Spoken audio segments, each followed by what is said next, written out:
All right, we have our last but not least, our final presenter, Sasha Fraser. She will present on her thesis, Growing Hope, Impact and Implications of Nature-Based Learning. Her thesis advisor is Jeremy Rockinger, and her thesis reader is me. Cool. Thank you. Can everyone hear me okay? Okay, yeah, okay, great. Cool, well, hey everyone, I'm Sasha. I'm graduating from PitE with a specialization in place-based food systems and cultures. And I'm moving on to get master's in education next year. Like Jason said, the title of my thesis is Growing Hope, Impact and Implications of Nature-Based Learning on Children's Hope. This project is a fusion of my two deepest held passions, nature and teaching, and an exploration of an alternative pedagogical approach to education. I'm interested in nature-based learning because with now 2 decades of learning experiences under my belt, I can see the gaps in our education systems. And with a growing number of years as student, advocate, and lover of nature under my belt, I believe learning in and about nature fosters a relationship that is healing for both us and the earth. So before we start, I just want to send a huge thank you to some of the many people that supported me these past couple of years. Jeremy Monster, my faculty advisor, Jason, my thesis reader, some of the faculty at the Math Botanical Garden, specifically Elizabeth Glynn and Lee Smith-Ravender, their extensive knowledge on the subject, and also of my family and friends. Okay, so why do I care about hope? Well, what pops into your head when you think of climate change? Tornadoes, floods, the world on fire. This is what comes up when you search climate change in Google. It's not very hopeful. Young people in particular, the portrayal of climate change is scary and disheartening. As a student who has dedicated most of her college career to environmental classes, I can attest to this statistic.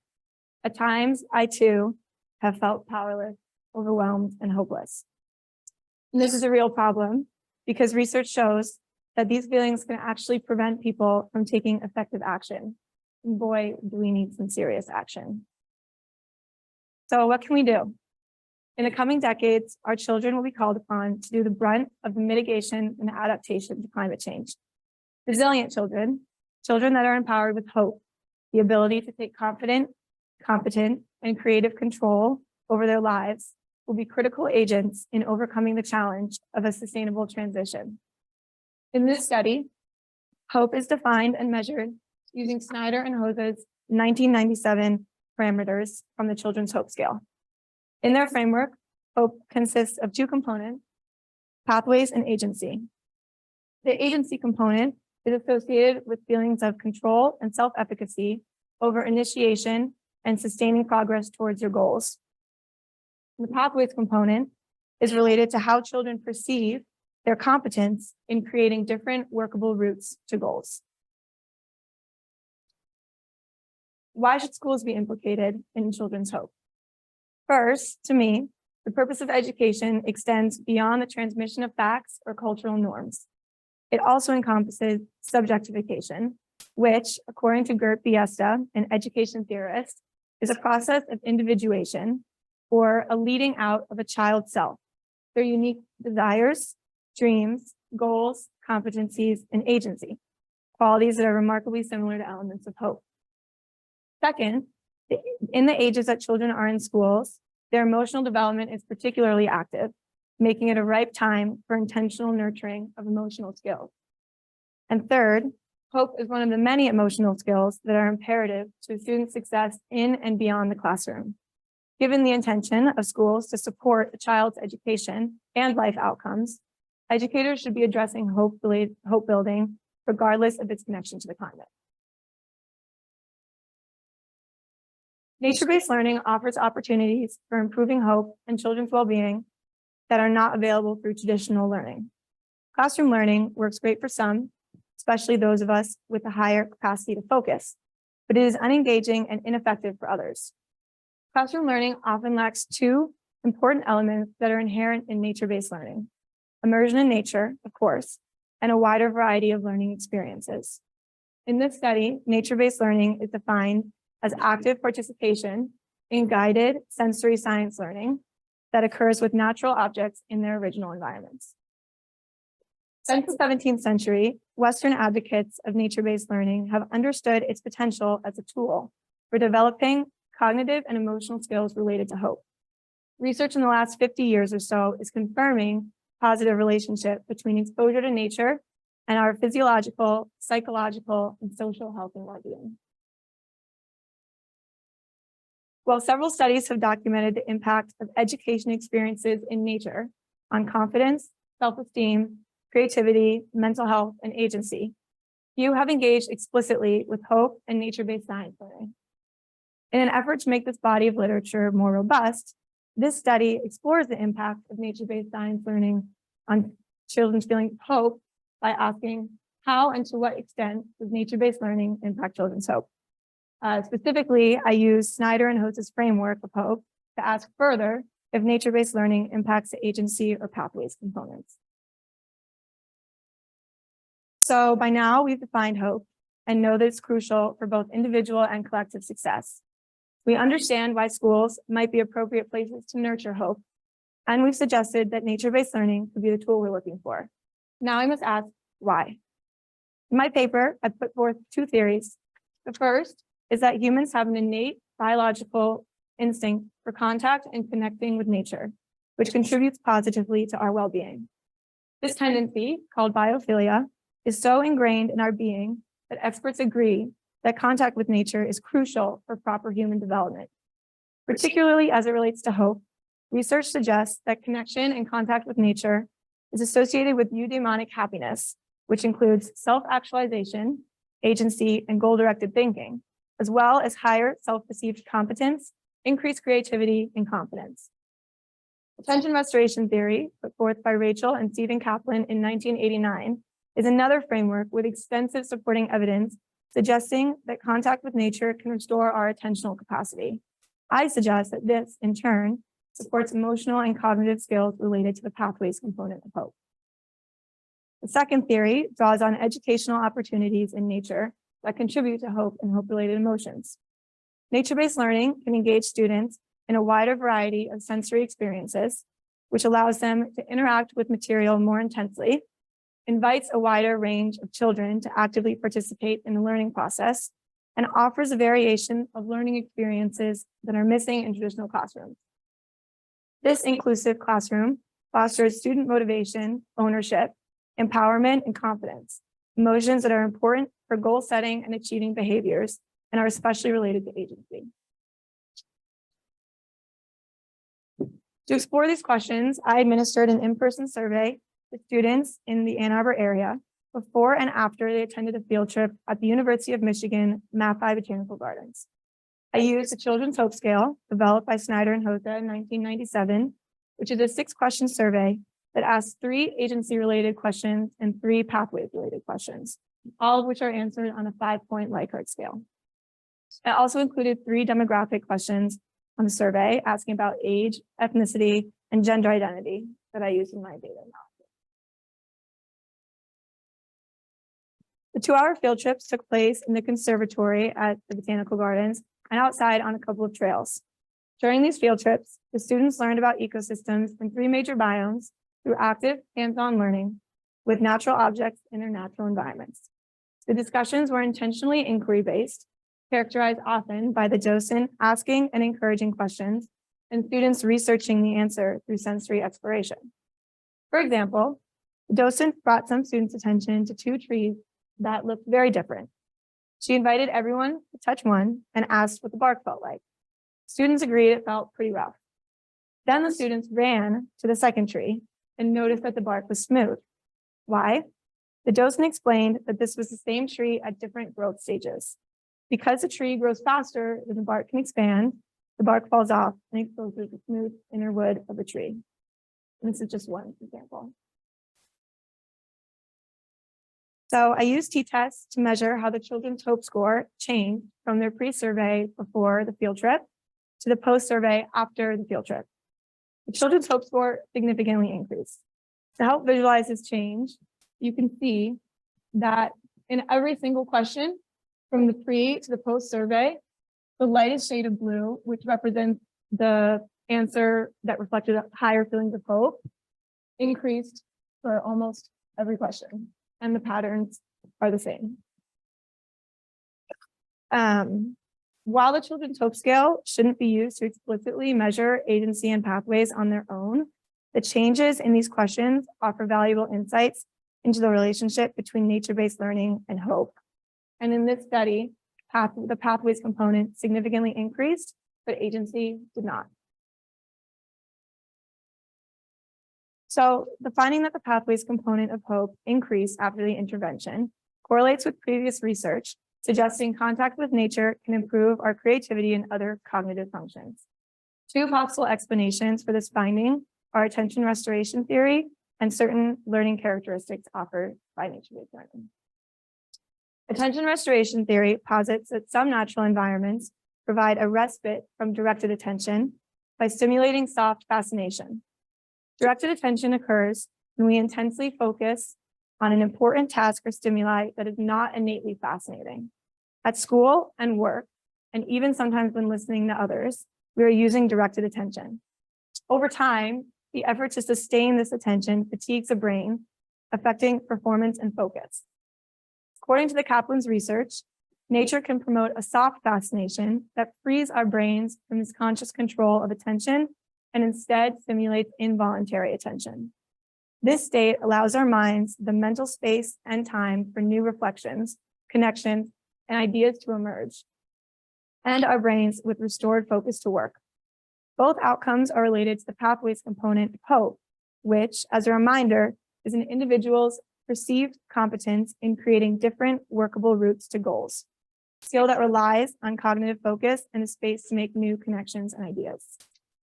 Nature-based learning also promotes active learning, an approach to teaching in which all students are involved in the process of discovering and applying information. Active learning encourages students to make connections between new information and their current mental models. In this learning environment, children are actively practicing cognitive functions associated with pathways thinking and gaining confidence in their competence in these skills.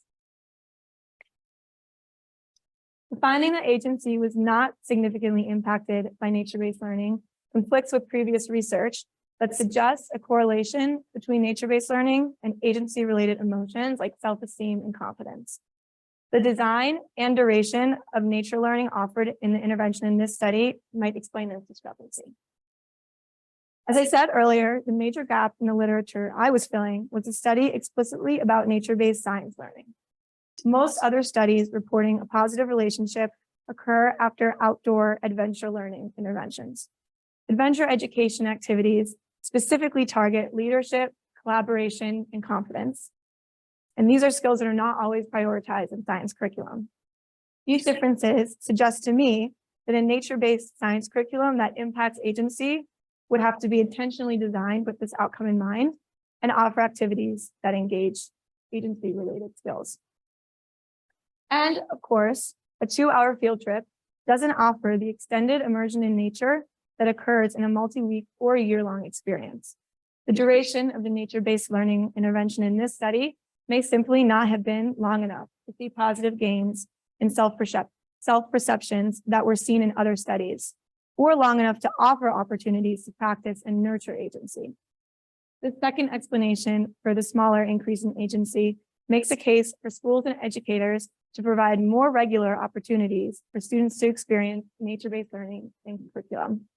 Further research would be useful in more fully understanding how the duration and the extent of nature-based learning impacts hope.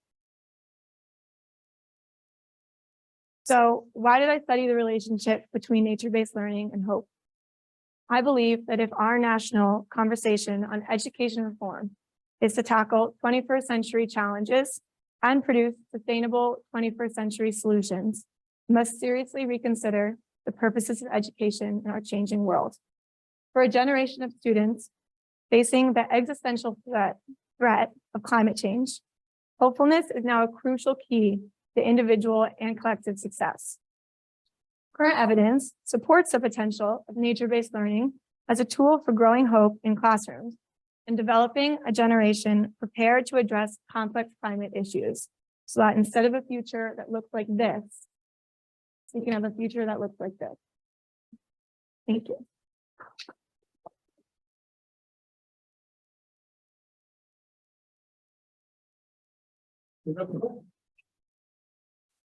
Yeah.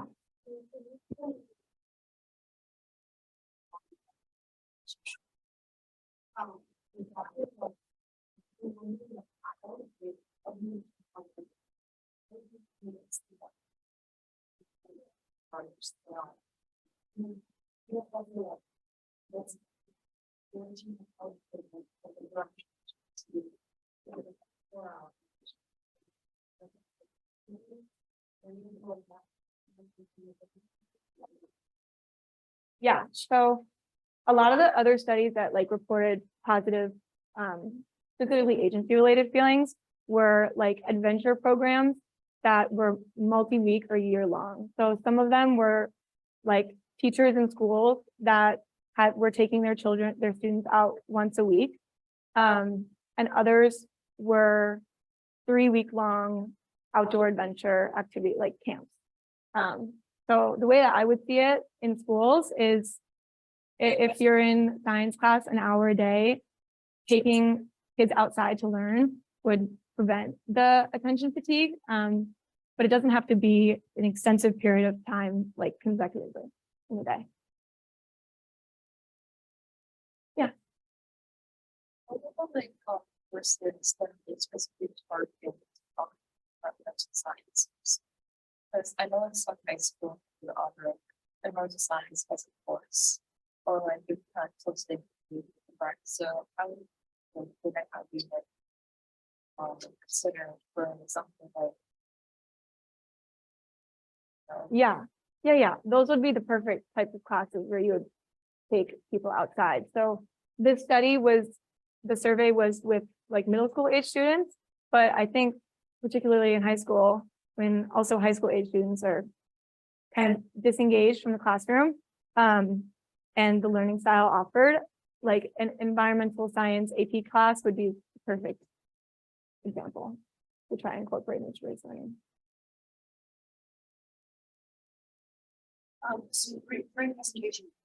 One of the things, it's a little bit tangential to your presentation, but I have a question about access. Their study was done at MD, I always get the acronym. In Ann Arbor, there's plenty of access to green space and schools with resources to do field trips. Thinking having that same level of resources, how do you think through nature-based education in,